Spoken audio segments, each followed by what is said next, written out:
Ishibon and Gunnar in the house, back with another Arsenal news episode. Well, ladies and gentlemen, we've got some awesome news for you guys coming up. Well, yes, we're going to talk about Tariq Lamptey.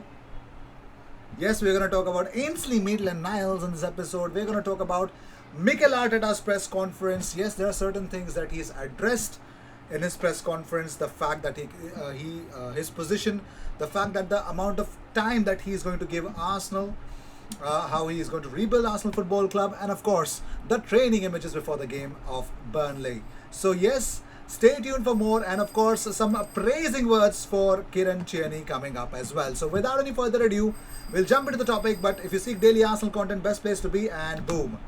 Number one, the first news that we got here is Mikel Arteta was asked about some questions in his press conference. Number one, he was asked that Sean Dyche has spent almost 9 years at Burnley.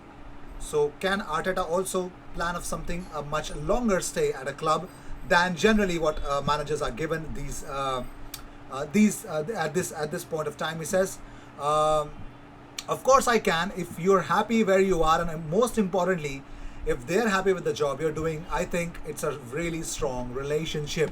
And talking about where exactly Arsenal are at the moment, according to the way he wants Arsenal to play, he says we are very far, very, very far from where we want to be. There's still a lot to improve, a lot of quality to add, much more efficient in decision making, much quicker to open situations up when advantages are there. We need more control of games, more defensive actions in the opponent's half, fewer giveaways in our own half, more clean sheets. There's a lot to do, more goals to score, more creativity, a lot to do. When you look at the league table, it is not acceptable. We are Arsenal Football Club and we should be nowhere near here. If somebody is happy with that, he is in the wrong place. So those are the right things that I would really want to hear from Mikel Arteta at the moment. Let's see if there is more to add up on that. So talking about more stuff, well, Bernd Leno, here's a big gossip about Bernd Leno. It is believed that Bernd Leno has complained to the Arsenal hierarchy about goalkeeping coach Inaki Kanya Pavon. Leno does not rate Pavon and expressed his misgivings behind the scenes.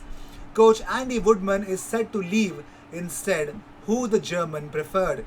Now, that is according to Footy Insider 247. So, Andy, who is the father of Newcastle United goalkeeper Freddie Woodman, was instead made aware that his contract will not be renewed when it expires at the end of the campaign. Leno is believed to be a fan of Woodman's methods and wanted to work with him on a daily basis. So Bernd Leno might miss Andy Woodman, and it looks like Inaki Kanya Pavon is the kind of coach that he's not a fan of right now. Yep, that is the fact, and that is the reality for now. So Alan Smith has opened up about Willian. He said he looked sharp and invigorated against Leicester, as if he'd had enough of being labelled a flop. I was beginning to give up on the Brazilian. I thought he'd come for the ride rather than the responsibility of helping hoist this side onto a higher plane.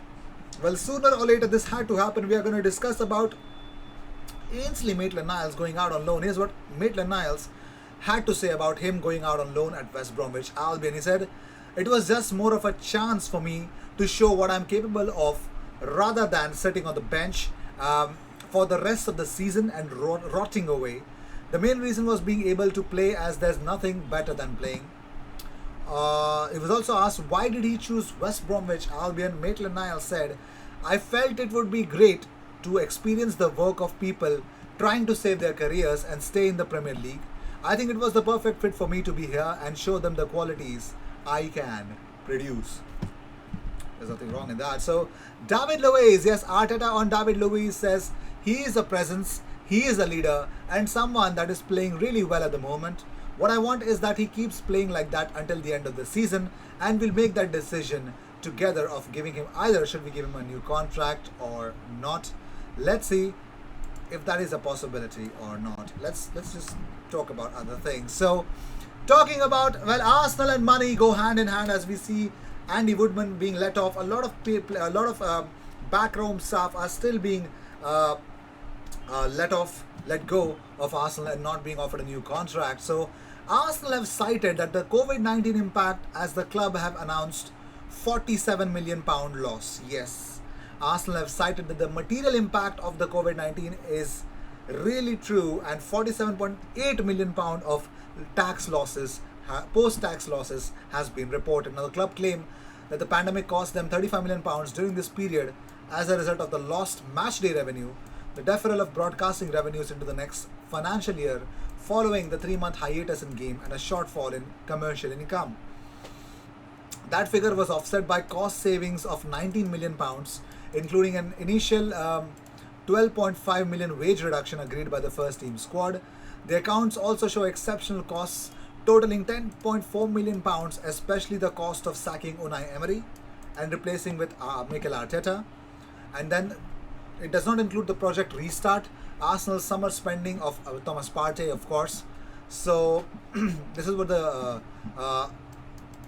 reality is. The impacts of the pandemic have extended into the season 2020-2021 and are ongoing, according to the strategic report. Matches continue to be played without fan attendance, and consequently, the club is operating without one of its key revenue streams. Throughout the pandemic, the group has moved rapidly in making the decisions required to proactively manage and mitigate risk across all of its operations, and where possible, to provide appropriate support to its community and stakeholders. Since the year end, the group has refinanced its stadium finance bonds and undertaken a range of cost-cutting measures. These steps will ensure the club is well placed to respond once the situation starts to improve.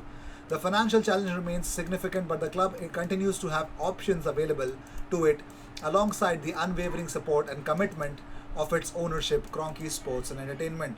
So one positive was an increase of £31.4 million in commercial revenue to £142.3 million, driven by the renewal of his club's partnership with Emirates and a new Adidas kit partnership. Arsenal made 55 non-playing staff redundant in August and later took out an additional £120 million loan from the Bank of England to help with the short-term cash flow issues, which is due to be repaid by the end of May. So yes, plus the wage bill also has been cut down. So you need to understand that Arsenal might have some respite for that. Let's talk about some other things, of course. So as I already mentioned, there are 4 youngsters alongside Foden Balogun who might leave Arsenal, and one of them was this youngster Kiddo Taylor-Hart. But it looks like Arsenal have made a contract offer to him finally. Yes, ladies and gentlemen, Kiddo Taylor-Hart, well, it is understood that he is really impressed at the under-18 level, and it looks like he might be getting a new contract. Yes, he's yet to sign a new professional contract. But let's see. Arsenal have 39 youngsters on professional contracts and a further 19 on scholarship deals, with a large number expected to leave the club this summer, because of course you need to understand a lot of players won't just make it. So it's really great to see Kiddo Taylor-Hart being offered a new contract. Well, talking about offering new contracts, here's a new development about Tariq Lamptey to Arsenal. So Arsenal are considering up a summer move for Tariq Lamptey, as we all know about it, but it looks like it is claimed that Brighton would demand £30 million before parting with Lamptey, while Everton are also said to be interested in the right back. So £30 million, 30, is the price tag for Tariq Lamptey. That is going to be an awesome thing. 30 million, I'm pretty much sure that is a good price for Tariq Lamptey. A slightly bloated, but it's just a slight bloat. Yep, it's slightly bloated, not more than that. Moving on, so talking about the training images that I actually assured you of. So here we go. You can actually check it out here, the things. As you can see, Martin Odegaard is actually having he's getting on along well with Bukayo Saka. You could see Gabriel Martinelli happy. Arteta instructing Leno about certain things. David Luiz, well, I don't know if he's angry or not, but moving on. So you can see Martinelli, Chambers, Leno, Xhaka, Lacazette, Saka, Aubameyang and Gabriel Magalhaes. You could see Partey, Elneny, Martinelli, and of course, is that David Luiz, Tierney and Saka.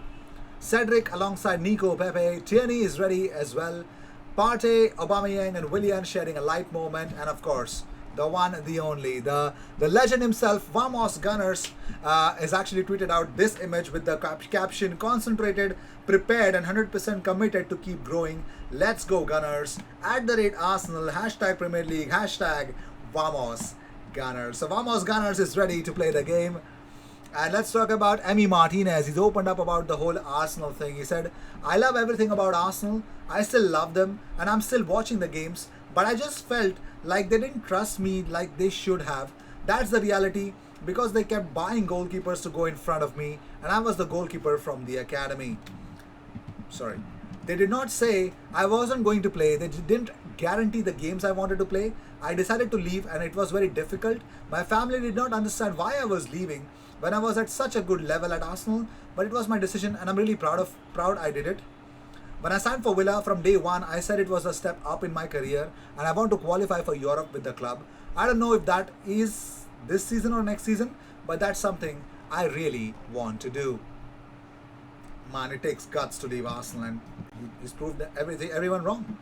Well, moving on, so Guardians predicted lineup for today's game. It's Nick Pope, Tarkowski, Ben-Mee, Taylor, Lowton, Westwood, Coke, McNeil, Goodmanson, Widra and Wood. And talking about Arsenal, they expect that Aubameyang starts alongside Pepe, Odegaard, Saka, Xhaka Partey, Tierney, Bellerin, Gabriel, David Luiz and Bernd Leno in goal. That's what they predict. So yeah. Moving about other things, well, there's an admirer of Kieran Tierney here, ladies and gentlemen, of course. Martin Keown says, I like his determination and how he picks the team up. I think it's part of a new culture the manager is trying to breed. The goal he scored versus Benfica was a signal to get back into the game. He is a real determined figure and I think they can build around him. So with this, we end this episode. If you like whatever you saw, consider subscribing. Seek daily Arsenal content by subscribing and make sure you be a part of it. I will see you in the next video. Until then, cheers and don't forget to join in on our watch along 15 minutes prior to the kickoff time. Arsenal versus Burnley. Cheer Arsenal alongside Indian Gunner.